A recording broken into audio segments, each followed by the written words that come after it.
to 10 in the morning. Mondays, Tuesdays and Thursdays. EKTV Daybreak Nigeria, your agenda setting program.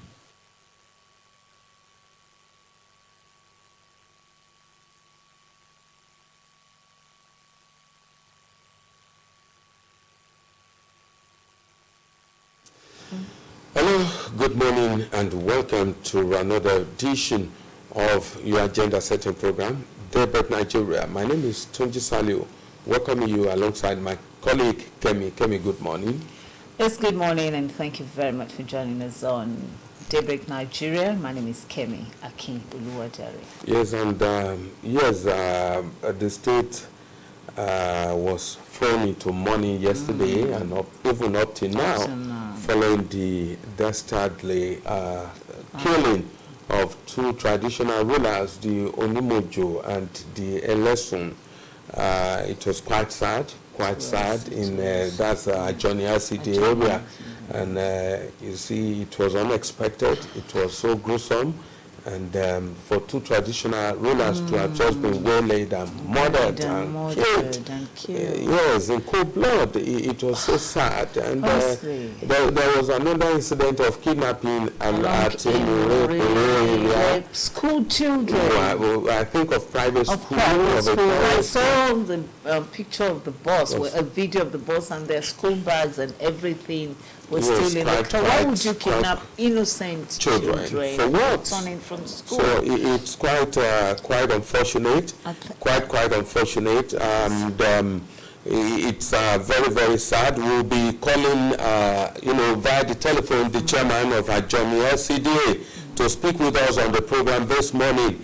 And you see, it's something that nobody expected, and yes, the governor has issued a statement on that very issue, directing security agents to fish out the perpetrators. And from information that we got, the Mr. Governor will be visiting the area. Okay, we have Honorable Michael Ogungbemi, Prince Michael Ogungbemi, the chairman of Johnny LCDA, online with us this morning. Mr. Chairman, good morning and welcome to Daybreak Nigeria.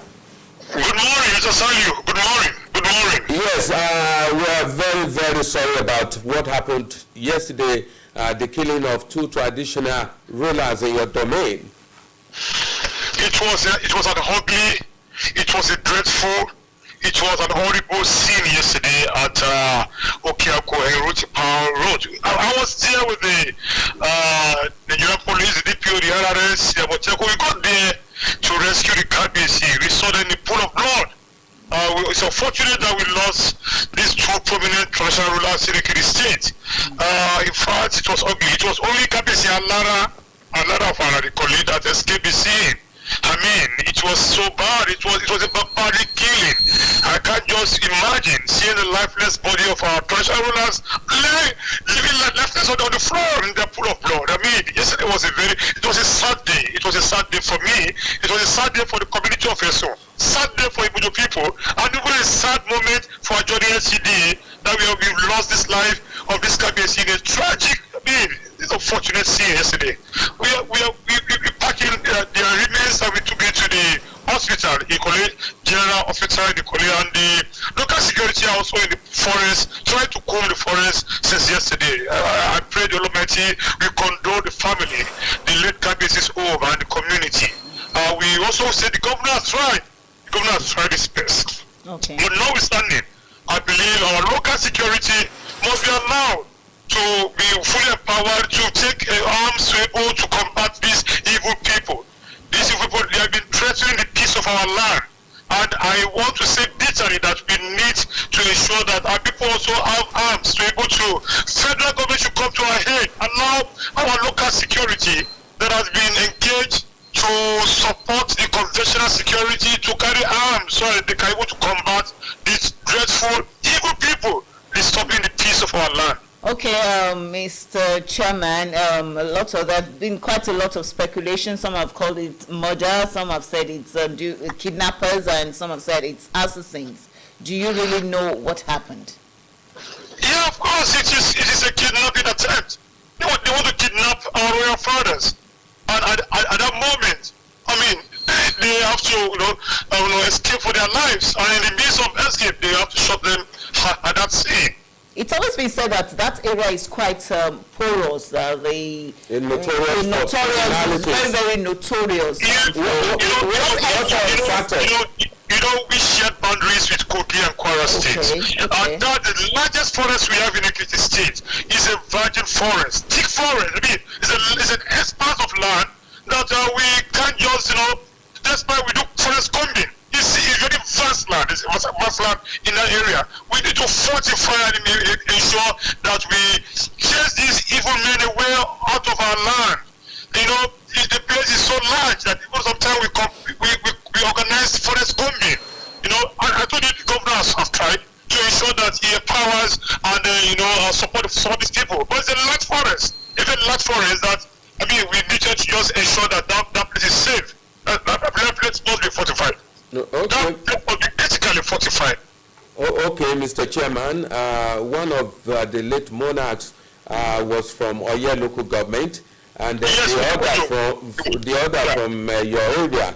What was their mission in that area? Because we're hearing conflicting information. Some said they went for a security meeting. Some said one of them was having a do there. They went to rejoice with him and all of that. So what was actually their mission? And some said they were in the same vehicle driven by the Alara of Ekiti. What is the true situation of things there? The local government has the traditional rulers as a committee of security. So they were also on a mission to ensure that that environment is secure. They went on a meeting, and that's why they unfortunately ran again to the hands of this dreadful man. To me, it's pathetic. I'm grieved, actually. My people are grieved. I'm not happy. I'm not happy talking to you. I'm dead in my heart. This is an anguish. It's a chronic event.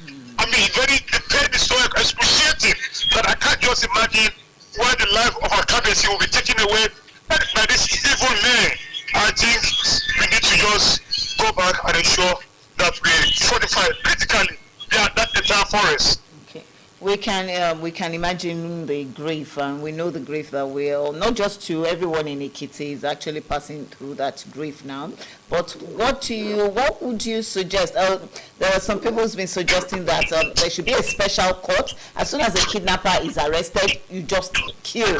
Because at the end of the day, you put them in jail 2 years after they're released. And also, what about our local hunters, our local vigilante? That's what I told you. And your security outfit. We have a Johnny local security network. We have the manpower. These guys are fortified themselves by their own traditional means. But the weapons they carry is a local gun. They need to have weapons to fortify these people. That's what I'm saying. The federal government should allow our local security to carry ammunition, weapons, so that they can able to combat these people. These people they are with AK-47, they are with pop actions, and local hunters will carry local gun. How far can they go with this? They need to ensure that this manpower that are there needs to be fully empowered and fortified with weapons that they can able to combat these dreadful people. That's what I mean. The commissioner of police has tried, they have been trained, the governor has supported them with funding, but we needed to have good weapons in short to patrol surveillance of that environment, of that forest. If they are not well fortified with very sophisticated weapons to combat this evil man, I don't think we can have a way out of this evil. Okay, Mr. Chairman, in view of these latest developments... Even when this another escaped from them, he ran to our local security. He ran there. Okay. He ran there to seek for salvage. He ran to meet his local security over there. But what they carry is just light weapons. Local gun cannot combat their weapons that they're carrying. These people are evil. They are dreadful people. And they are militant. We needed to get them off of our forest. Okay, in view of the latest development, there has been this agitation for state police. Do you think Nigeria is ripe for state police, bearing in mind the insecurity facing the nation? Of course. Like I told you in Nigeria today, we decided to localize security in the hands of our local hunters because they reside over there. They understood the route, the security route. They knew the borders. They knew the forest. They were born there. They were farming there, so they understand those local security routes. And that's why we fortify the security architecture of that environment in the hands of our local security. So this time around, it is due. It is due. It is due. This is the time that we need to review our community policing. We need to review the regional policing so our people can be fully fortified, empowered to combat criminality, insurgencies around those routes in Ekiti State and vis-a-vis other states in the country. Okay, what about intelligence gathering? Because there's no way those people would know the nooks and crannies in the forest more than those who live in the area. And added to that is that the old forests you talked about have owners. If as we're speaking now, if somebody goes in and fit it. You know what I was saying is that these criminals, they are mobile syndicates. They are not fully residents on those forests. They move in, they move out, and we are monitoring how they are. What it does. You know, in Ajodi City, we converged just a few weeks ago. We had what a community security stakeholders meeting. We were able to have the visit of Dr. Adetuberu, the DG on the Homeland Security Agency. They converged. We met with all the local hunters. We met with our traditional rulers. Yeah, even LSO was in the meeting. LSO was in the meeting. The LSO was in that community security meeting. Now we are talking to them that how far have they gone about sensitizing those people living in those camps, those hamlets, those strangers, the settlers in those camps, and they say what they've been holding review of the camps so that we can able to monitor anyone's deterrent, we can monitor criminal, we can monitor any movement, any suspicious movement within the entire forest. But let me tell you, this forest is massive. This forest is massive. You know, you can just imagine that. The last time we took a security review of the forest, it's like having like 10 or 15 communities, put together. Then you compare how massive, how vast that forest is. It's a big forest that we can't just do it alone without having people to carry, a good ammunition to begin to embark on full patrol of all the routes. In fact, we identified 33 security routes within that forest, bordering with Kogi, bordering with Kwara State. When you move down from the Yemero, you are going to Bohayikule, you are going to Erukukoro, Kwara State. If you leave Idawa, you are moving down to Ogbe in Kogi State. If you leave Rile, you are going to Ponyo. If you see Adu, Igbagun, it's a massive forest that something needs to be done to ensure that forest is massively combed regularly so that our people can live in peace. Because this peace, safety, and security of our people should be sacrosanct to us in our hearts. And the government has tried. Even the Nigerian police have tried. They tried a lot. Police have tried. Most times we have the RRS, the DPO working with us to ensure that we do for the scope of those entire massive places. But still it's not enough to get our people with good ammunition to ensure that we begin to every weekly comb that entire massive forest in Ajodi NCDA. Okay, are you working in tandem with the other states like Kogi, with the security outfits there, Kogi and Kwara? Have you ever tried to? Yeah, of course, we have a synergy with the local hunters in Eruku. We have them in Egbe. We have them in Ponyo, which sometimes they come over to embark. Sometimes we have almost 300 local security embarking on forest combing to the forest of this Kogi and Kwara states. But what I'm telling you is that if we would not take the bull by the horn, have people to combat these people, our land may be taken over by these evil men. Okay, Mr. Chairman, in view of this latest development, will you support a decision by government probably to have a base, security base there, probably joint task force to have a standardized base patrolling the area, their presence has to be felt. It shouldn't be a kind of a visitation, just go there, go and come back to and all of that. But having a base there, joint task force, military, police, civil defense, DSS, and all of them, even the operation vigilante as well. Oh, we lost that call to the chairman. We're trying again to establish a connection with him, and he's been able to talk on many issues, and we quite sympathize with him. A lot of people have actually supported the formation of state police. I think the government really needs to consider that.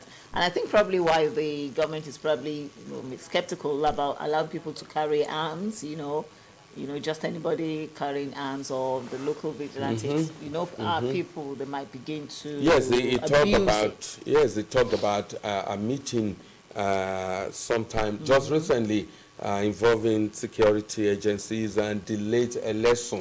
You understand, with a view to combating criminalities, and he talked about the size of the forest that it's so massive, so massive, and I don't know how it's like comparing that place. Though Sambisa is I'm not sure. It's very vast as well. From what we read, yes, quite vast, and so it's something that government really needs to do something about. So let's try and see if we can still re-establish connection with him and continue with the conversation.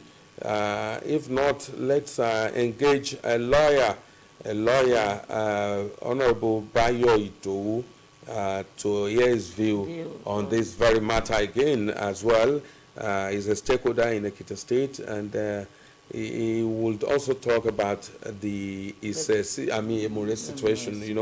He's from Ise and Emure border, and probably maybe he would be able. Hello, we have Honorable Bayo Ito with us on the phone.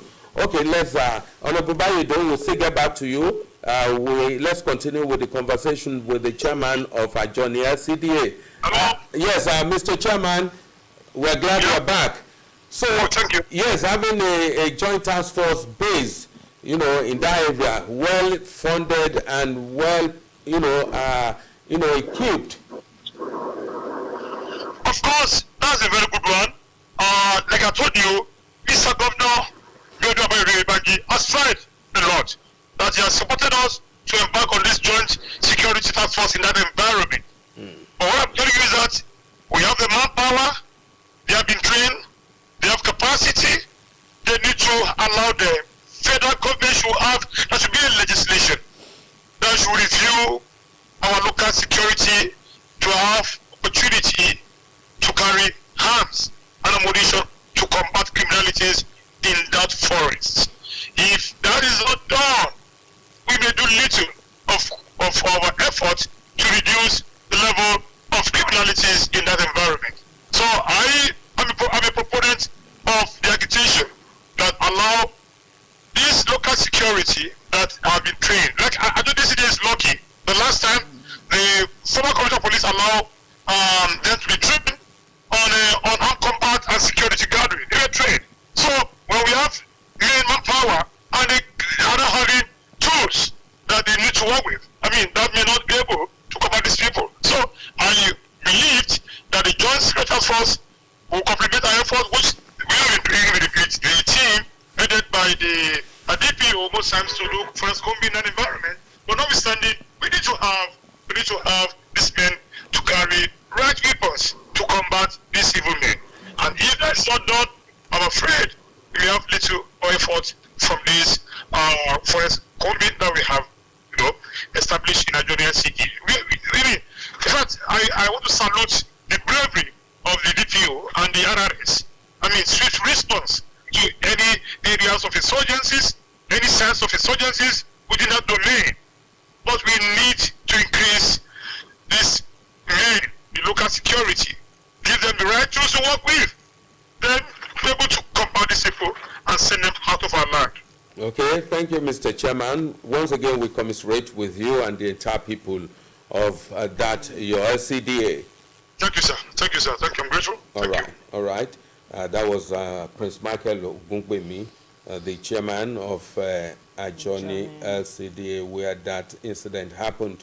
Let's see if we can establish a contact with Honorable Bayo Idowu.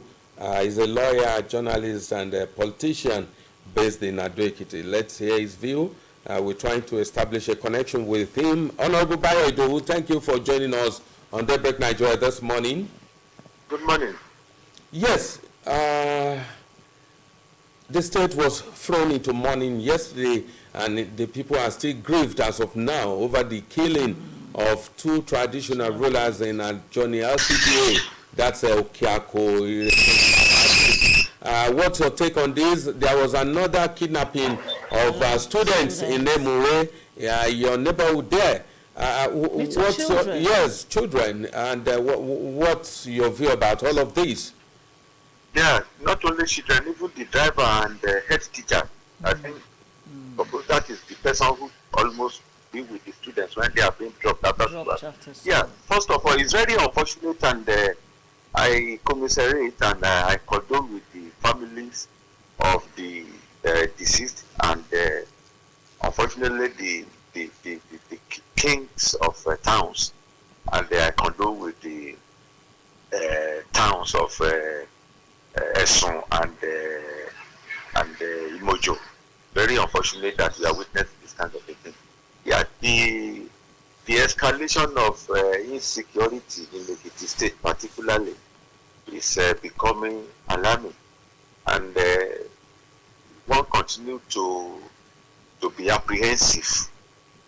Though Irele Mao Axis is notorious for banditry, kidnapping, and kind of vices. It's very notorious, and the place has been in the news not only today but for a very long time. And there was a time it went down. Probably it's because the place is sharing boundary with Kogi and Kwara. But unfortunately, what happened yesterday was a sad commentary in the annals of history of the state. My take is that it's a relapse into the era of high tension insecurity in Ekiti state, and we need to do something radical about it. Look at the one that happened at Emuretu, and probably between the boundary of Ekiti and Ondo. And you know, Ondo State too is one of these flashpoints when you are talking of insecurity, harassment, attack. So it calls for tighten for tight of security on the part of the government and security agencies in the state. The government has to be alive to its duties, particularly constitutional. It's a constitutional demand. It's a constitutional demand of the government to protect lives and property, because that is very fundamental to the existence of human beings, and even to carry out legitimate duty. It's a concatenation of events. If life is insecure, food will be insecure, everything will be insecure. Nobody will be able to carry his or her business legitimately. But it calls for sober reflection. But beyond that, it calls for good collaboration between the security agencies, and on the part of the indigents, inhabitants of Ekiti, we must be able to volunteer information to the security agencies, and the onus is on the security agencies to protect the informants. So it's an elastic phenomenon, but unfortunately, it's very reprehensible and regrettable. Though the governor made a marching order, gave a marching order yesterday that the killers should be freed, that not only the killers and not only the abductors of those children, but perpetrators of evil generally to be figured out and punished appropriately. If not, there will be a resort to self-help by the people and those communities. And at the end of the day, there will be bedlam and anarchy. So, okay. Okay, Mr. Bayedu, why do you, there was a time that towards the end of last year, it seems that kidnapping had gone down a lot, but suddenly it's on the rise again. Why do you think we have this now? Yeah, it's, I want to believe that it's the hit on the kidnappers and the hoodlums should be consistent and comprehensive. It should not be isolated. It should be comprehensive in the sense that if the hit is on them in Kogi, Kwara, Ondo, Ekiti, at the end of the day, and it's comprehensive. It must be comprehensive. So, but when it is isolated in one state, they will move to another state. And also when we have expansive land between Ondo and Ekiti, forests, and there are so many forests acquired by government and they are uninhabited, and those hoodlums are taking over. The same thing happened all over the country. Take for example Sambisa. So that is why the federal government now is one of the new quota agenda of the federal government of the legal administration to create forest guards and forest monitors. So it's high time now the government takes a very bold step with a view to creating that agency and that security, more or less paramilitary security. It is then we can be able to smooth them off. Take for example, Niger State is the biggest state in Nigeria in terms of land mass, and that is why it's very convenient for hoodlums, for kidnappers, for bandits to traverse between Niger to Zamfara and across the north, just like that. So that is why I said it must be comprehensive. It should not be isolated.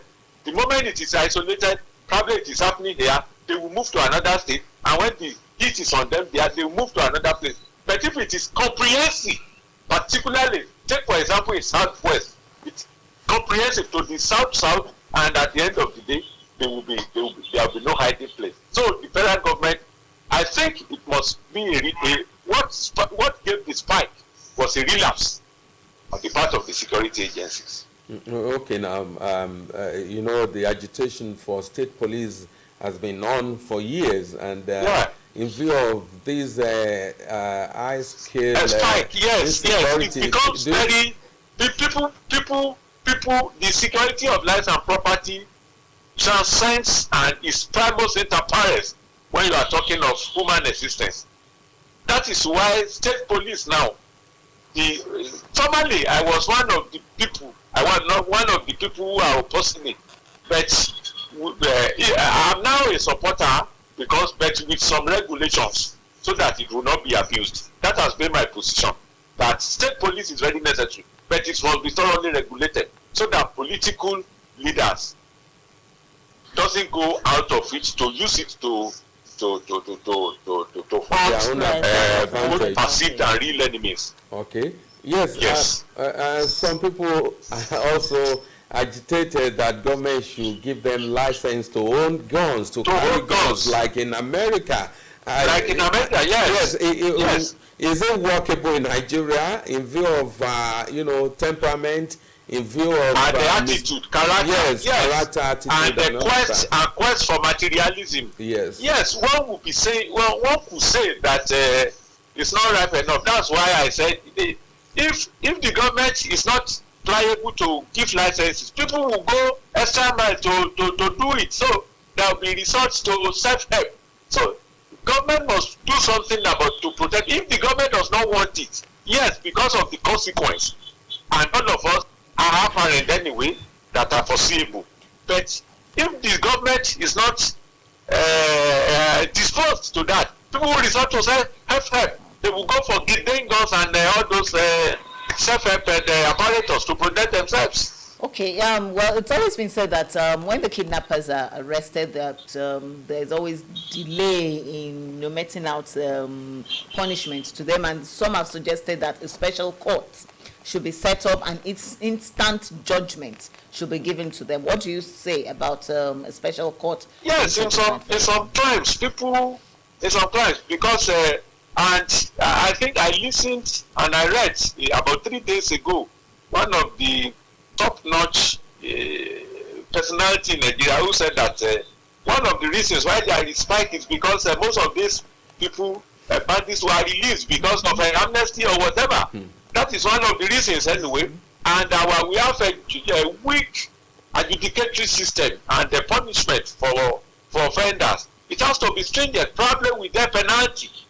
So it is then people will know that if you take another man's life, definitely such a life should not exist.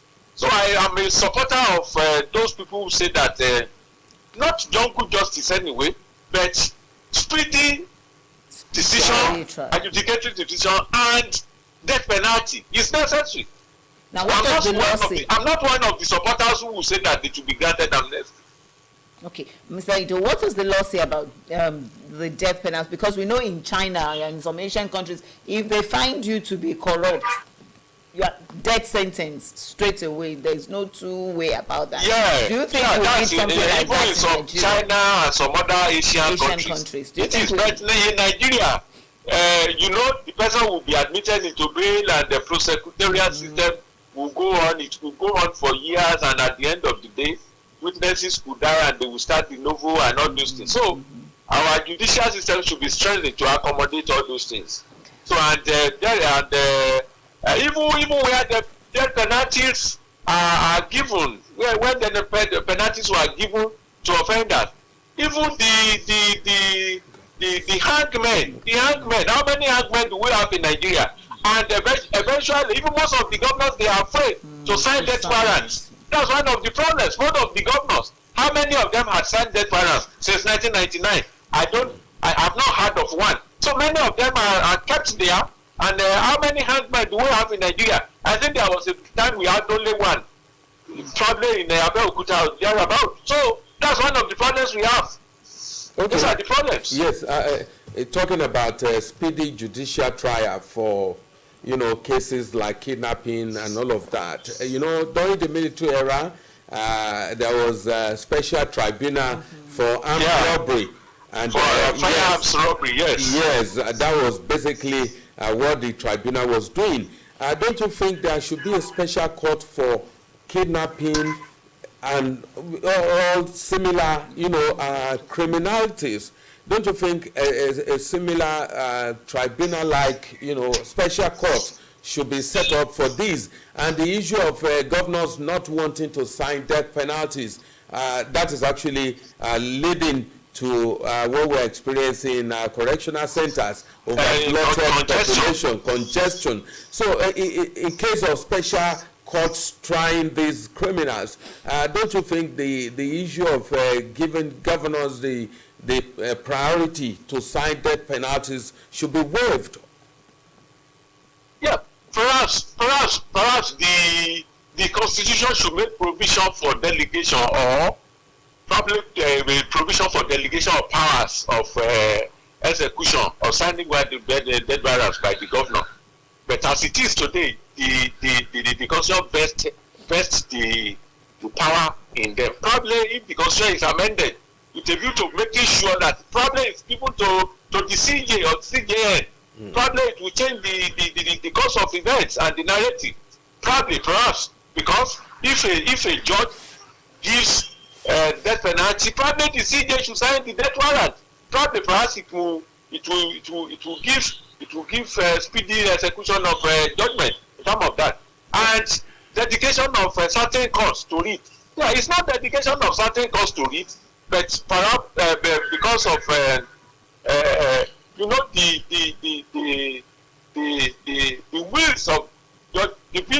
wheels of justice grind slowly but exceedingly well.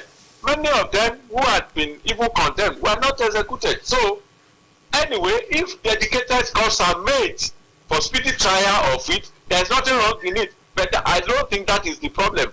Even there are some dedicated courts for trial of corruption cases. And what happens? Many of them go home with a slap on the wrist. Many of them go home with slap on the wrist. So that's the problem. The problem is our adjudicatory system and the penalties and punishment for offences.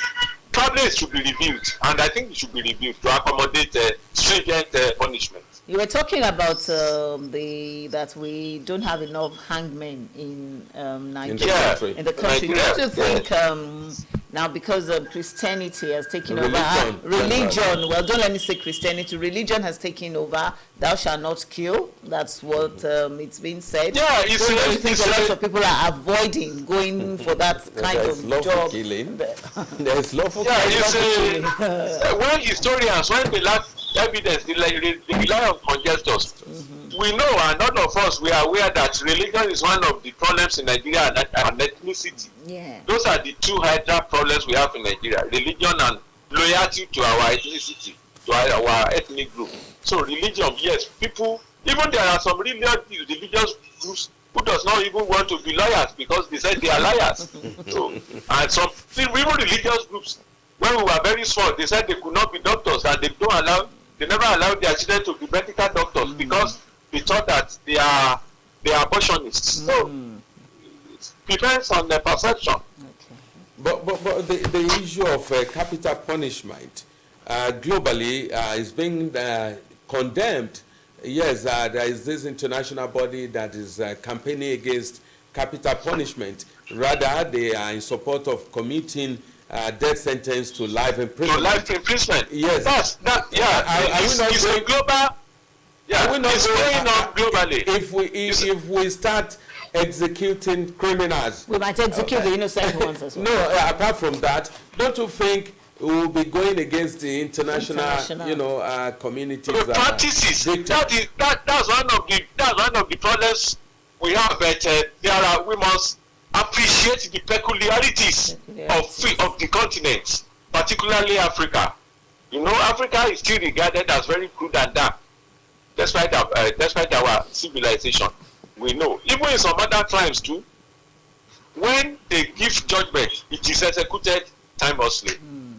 Okay, thank you, Yes. Honorable Bayo Ido, for your time. Thank you for having me this morning.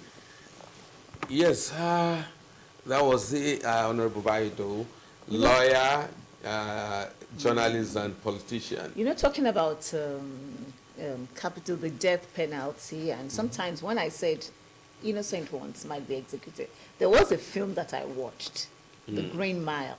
Okay. The man was, had a bit of learning disability, and he actually saved the girl, but they met the dead body of the girl in his hand. But because he couldn't express himself properly, they caught him, and he was sentenced to death. So sometimes, I think that's why a lot of people are skeptical about capital punishment, but it's coming to an alarming stage now, where something urgent, drastic has to be done. Yes, and you see, being a lawyer, he has spoken. He talked about our judicial system, the length of trials. You might have a case dragging for only God knows when, but at the same time, the needful has to be done, to ensure that we're in a safe society. And that's it on the discussion segment of Daybreak Nigeria this morning. We'll still have newspaper highlights. Yes, we'll take newspaper stories. And we're trying to establish a contact with another lawyer based in Lagos, Mr. Kabir Akingbolu, to talk on the killing of the two monarchs and general insecurity in our nation. Mr. Akingbolu, thank you for joining us on Daybreak Nigeria this morning. It's a pleasure for having me. Yes, your take on the killing of two traditional rulers in Ekiti. It's a very sad one, and it is a pointer to the fact that nobody is safe and that nowhere is safe, and that everybody must take the issue of security, very serious. Not only government, but we, the citizens as well. So in that way, if you see something, you say something. If you say something, do something. Let everybody know that the issue of security is a duty of all, and it's an obligation on every citizen to report any hideout of criminals or the deaths of some, unscrupulous elements. And it should also be noted that any of these, any person suspected of nefarious activities should be reported. And again, you read that there is a problem there, not that Hello? We lost that contact. Let's try and re-establish connection with him. Kabir Akimbolu is based in Lagos, is a practicing lawyer from Ekiti State, from Aramoko precisely. Aramoko Kingdom. Aramoko Kingdom. Let's see if we can re-establish contact with him, because we're still going to talk about the issue of capital punishment. You know, we talked about the international community going against it now, but some people are of the view that we need such in Africa, particularly in Nigeria. I'm of the view that we need such. In view of the spate of insecurity that we're going through. We have Barrister Akimbolu again. Yes, go ahead, please. Yes, so I think sometimes, people are willing to assist the security agents, but unfortunately, the security agents sometimes turn things around. For instance, now you have seen a dead body somewhere, you inform the police will arrest you and say, come and make statements. And you not say make statements and go and come back. They will detain you before you know your family will be asking, you will be asked to come and be paying money for your bail as if they have committed an offense. At times you see some bad boys around, you want to report, you'll be the one that the police will be grilling. So this one discourages people from, reporting incidences of criminality or things like the society. So in this way, government should ensure that it not campaign to the police or the security agents themselves to up against the understanding that it's not enough things to make things difficult for people. They should know that people who are surrendering information, let them have free access to you without any unnecessary cumbersome things and all that. Or you are going to make case in the police station, they ask you to come and pay for biro, they ask you to come and pay for paper. All these kind of things will discourage people from, collaborating with the government or the effort of government to fighting insecurity. But as it is, the security of Nigeria today is a very serious one. I think it has come to the stage that government has to engage the local vigilantes or the Amatekun of this world. All hands must be on deck. Let government engage them. Let them educate them. Let them ensure that they fish out all the criminal gangs in the state. And again, law should be made to punish kidnappers seriously or armed robbers. There is a good law for armed robbery, but kidnapping, I think the prosecution has been slow in some cases. This is very serious. Okay, Mr. Akimbolu, I spoke with the chairman of Johnny earlier. He also talked about local hunters being, given weapons. Don't you think when you now equip them with like AK-47s and such, don't you think they might abuse that privilege? Well, you see that sometimes we have a problem in Nigeria, denial of reality. Now, all the farmers, our fathers, we go to farm, we carry guns, all of us. We have handled guns before, killing, doing little hunting and all that. They don't get license for it. Has anybody been arrested for that and prosecuted? All these things, all you need is enlightenment. Well, if you say people should take license, how many of the hunters that are hunting today have license to carry gun? Some of these things are just very practical. And again, if you say you don't want people to carry guns, you can license guns for at least some individuals like Amatekun and the rest of them. It's one of the things that I am aware that Governor Akeredolu of Ondo State was trying to do before his immediate, his unfortunate demise. He was already putting plans in place to ensure that Amatekun people, they issue licenses to them. That his argument was that if you can give license to an individual, maybe politician or whoever, because high powered person in the society, to carry a gun, why can't you issue it to a paramilitary outfit like Amatekun and the rest? He was on it before the unfortunate demise. I think that as well, the government of the day, be it in Ekiti, Ondo, Ekiti, Osun, Yoruba, and the rest of them, or Lagos, should try to see a way to dance around this. Or even if it is the local hunters or vigilantes they want to engage, all you need is to profile them and ensure that, oh, this is the rules of engagement, try to secure your society. And again, the Obas too has a role to play there here. And the chiefs, the traditional chiefs, they know their domain, they know their children, they know their words. So all this way, all these things in a way, or in a lot of ways, we are seeing government in fighting the menace of insecurity. Oh, okay, now, yes, there has been this agitation that a special court should be established for kidnapping and armed robbery, like we had during the military era in those years, special anti-robbery tribunal or something like that, for speedy trial of suspects who engaged in kidnapping, armed robbery, and similar crimes.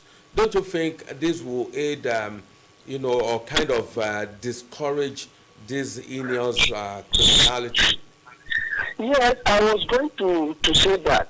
And although in the past, people have mooted the idea of a special court or special court for this, and some of us have found it not necessary. But as it is today, I think we have come to that point where it has become, indispensable, inevitable rather, that for a government should have a special cause to try, kidnapping and banditry and some other things, so that it can be fast. Because the regular calls that we have, they have a lot to chew, and because of this, there is delay in the administration of justice, there is delay in prosecution of, offenders. In so many cases, in some instances, offenders that are standing trial, the trial may become botched in the sense that some of the witnesses may die, some of the witnesses may leave Nigeria, or they may get transferred out of the state, and to make the prosecution to be either cumbersome or impossible again, or if they go on like that, the prosecution may fail if the witnesses are, vital witnesses to the sustenance of the charge against the accused persons. So, special court is a way out of it, at least it will serve as deterrent to people. If somebody is arrested for kidnapping today now and is brought to, through the judicial process, within 3-4 weeks or 1 month or 3 months max, he has been convicted. That will serve as a deterrent to others, and it will create some jitters in them. It is very, very important. I think we have come to that point where such courts should be established by our judiciary. Yes, and still on that, some people have advocated for, Nigerians to be licensed to carry guns like we have in America. Do you think this could, reduce the spate of criminalities in our society? It will destroy the little things that we have.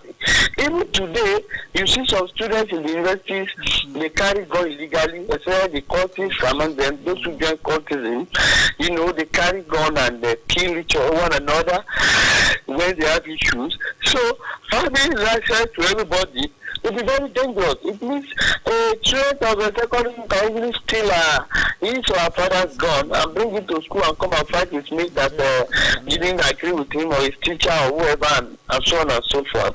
The only thing that can be done is the license issuance should be regulated in the sense that it's not only everybody. Not every Tom, Dick, and Harry could be issued the license. They should issue it to people who are like paramilitary agents, like Amateku and the rest of them. Let them carry gun. Like the civil defense, only a section or a department of them carries gun. I think they should license gun for all of them, to ensure that the security outfit, security apparatus is, improved, or the security apparatus architecture is improved. This is a way to go about it. But to license gun for everybody, that would be very dangerous. It would be like sitting on a keg of gunpowder, which can explode at any time and to be harmful to the society. And lastly, from me, you stay. Okay, from me, yes, you talked about awaiting trial, prison congestion, and all of that. Yes, there are some cases that have been decided. Those on the death row, governors over the years have not been signing that, and that's actually contributing to prison congestion. Is there any other method? Do you suggest that the Constitution should be reviewed to give probably the chief judge of a state and the chief justice of the country the power to append signature, ordering the execution of those on death row? I think that will be a way out in the sense that because as at May 2022, I don't know the figure now, but as at May 2022, the number of inmates or the criminals that are on death row in Nigeria was 3,008. So it has since increased, and the governors have refused to be signing death warrant. They have not been signing it for more than 3 decades. I think the last time I witnessed it was in Kaduna in 1995 when some armed robbers were executed publicly. That was the last time around. In 2012 or 13 or thereabout, Governor Shomale wanted to sign some, it was a criticism. There are a lot of criticism against him.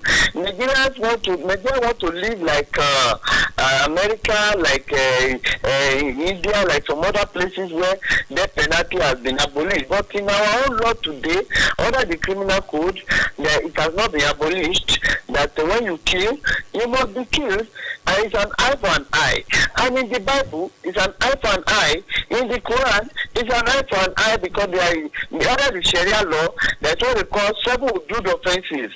And murder is part of the hudud offenses. I mean, those offenses under the Sharia law that carries death sentence. Murder is one of them. So it was never about, it can't be about abolition anyway because under Sharia law, you cannot amend the Sharia law. It is the divine law. But in the Bible, some people will argue that it is in the Old Testament and after the coming of Jesus Christ has taken us sins away. But people continue to commit the sin. You understand? So I don't know how we are going to justify that. And be that as it may, I think that anybody who has been sentenced to death after about 5 years, and if you have got to Supreme Court, which is the last court of the land, I think they should execute them because that one has a lot of disadvantages in the sense that every year Nigeria budgets a lot of money to feed them day in, day out for the rest of the year. Imagine how much would be used to feed 3,000 prisoners who are supposed to have been dead, who are not supposed to be alive again throughout a year, for 2 years, for 3 years, for 10 years. That would have constructed a school. So these are the issues that are involved in all of this. And the prison also has been over congested to the extent that there is no prison in Nigeria today, I stand to be corrected, that has not been overstretched beyond 300% increase in limit. He said that the prisons that are supposed to be taking like 1,500 will be taking like 6,000 or 5,000 all throughout the country. And this is not helping the judicial system. And again, the prosecution in the state should be faster, and because some people they are standing for trial and they are in prison, they are waiting trial. Meanwhile, the offences for which they will have been charged is just 1 year or 6 months or 7 months. They will end up spending like 3 or 4 years in prison without trial. This is not too fair. Okay. The president spoke somewhere time ago talking about establishment of forest guards. Do you think that might help in curbing the spate of insecurity in the country? It will only. I don't think so, because you see, when we talk about forest guards, they have specific duties or roles.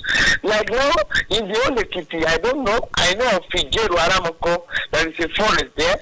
where we have timbers, we have banana tree, we have teak tree. Those are the trees that they guide. In other places, there is no other. I think about 2 or 3 other places in Ekiti where you have such forest. Those are reserved area for government for agricultural purposes where the certain trees are planted. It's not all trees. So the forest guard will only be guiding such forests. So after that, they will not do anything again. They won't just go to any bush and stay there because there is nothing to guide. So this is the way it is. In places like Ghana, they guide their cocoa plantation to the extent that every cocoa in Ghana has a file in Ministry of Agriculture. You know that in Ekiti, maybe in other Ekiti, for instance, there are 1 million trees of cocoa. That 1 million tree, we have a reference record at the Ministry of Agri. In Ghana, you can't just take matches and say you are going to farm, you want to go and cook. It's not permitted. Or you don't take all these dengue and all these and be moving around. It's not permitted because there could be bush burning. Ekiti and Ondo used to be the highest producer of cocoa in those days. I think there is no cocoa anywhere now. There is no cola nut anywhere. Bush burning, they have destroyed everything. This is to tell you that the forest guards are not doing much. So, except and of course, government want to come to and they should increase the number of policemen that we have in the country. As of 2022 December, I am aware that about 153,000 policemen in Nigeria are in the service of VIPs across the country. The politicians, the senators, the rep, the House of Assembly, the speakers, the governors, and the commissioners, and what have you. And those who are well to do, 153,000 policemen. Remove them from the population of Nigeria police, you have nothing. As at 1999, when Obasanjo came to power, the average of Nigeria police personnel to Nigeria is an average of 1 police to 500 citizens. But in the UK, it's an average of 1 police to 4 citizens. So Obasanjo started employing them and employing them. I think as of today, we still have an average of 1 to 450 or 470. So the policing system has been very poor. That is why you see when there is election in Ekiti State, they will deploy 26,000 policemen with the number of police that are there, which means that is the number of policemen we ordinarily require. So if we need 30,000 policemen in Ekiti, you have 4,000. The policemen in Ekiti, they are about 4,000. So they are too small to police how many millions of people. So these are the lapses in the security architecture. They should employ more police, more soldiers, more civil defense, more air force, more SSS, more naval staffs. These are the things, the way to go. Without doing that, if government has not, it means government has failed in their own part. And if they fail, they cannot expect magic where they have not done anything. Okay, before we allow you go this morning, in view of what happened, you talk about Nigerian security, their activities are always reactionary. An occurrence would have happened before they react. And this kind of thing that happened yesterday, what's your advice to security agencies? Because they will go there, do all manner of things and relax and leave the place. And even the Emure axis where the kidnapping occurred, they will go there, comb the forest and leave the scene until another event, similar event happen elsewhere before they go there. So sustaining, security operations, what's your advice to the Nigerian security operations? One of the greatest problems now, as it has happened now, they will now wake up as if they have not been existing before. Police will now be unnecessarily agitated and active. You see them do all sorts of things that they are not supposed to be doing. In fact, the people with that attitude now will have been in trouble. They will have arrested a lot of innocent people and put them in detention and collect money for bail at the end of the day.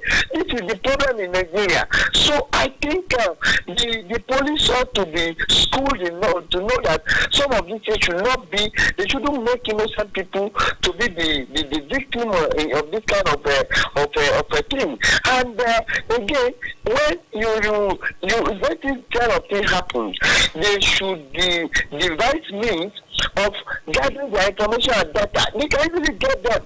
But Nigeria is the only place that when an occurrence of this happened, when an incident of this nature occurred, what they will do is, even at the end of the day, when they arrest somebody, they will say, oh, we have arrested so person, we are looking for others who are still alive. You understand? Like yesterday, the lady in Abuja that was arrested, that was kidnapped and later killed. When they arrested one of them, they say, how we arrested the culprit. You know, leak out all your secrets. Exactly. Exactly. Like now, you see them say, well, they look out. You keep quiet. You can keep quiet as if you are not doing anything. You do your strategy, put your house in order, and look for the criminals. You will get them. But when you are leaking the tactics you want to use, the modalities, the system, systematic procedure or method of arrest that you want to make or investigation, these people, they are everywhere. Okay, well, finally, before we let you go, the other time you talked about people being afraid of going to, stations to lodge complaints. Don't you think there should be a way where you can, give information without going there physically? Don't you think there should be a way to do that? And added to that is like in the US where you have 3-digit numbers. Yes. 911. Where you can just call. With about here you have 0803. You understand, woman? But just 3 digits. I think there should be a way. Toll free. Yeah, I think we have one in Nigeria. One is not 911. One is clinical 101, I think. It's not known to many people. It's not known to me. You understand? But no, even if it's known to them, all the numbers will not work. Or nobody will pick it. This is the problem. And even when they pick it, they don't even pay attention. They won't even take incident report of the thing. So, like you have said, it's a very fantastic idea. People should have a way of reporting things without even, at least, you're only interested in arresting the criminals. You shouldn't be interested in the person who gives the information. This will go a long way in assisting the people. Because I can tell you, people are seeing things, but they cannot talk because of the kind of society that we have found ourselves. So this is how to do it. Let there be a way that you can lodge your complaint and keep quiet without your name being mentioned. That would have been best. Next. All right. Thank you, Mr.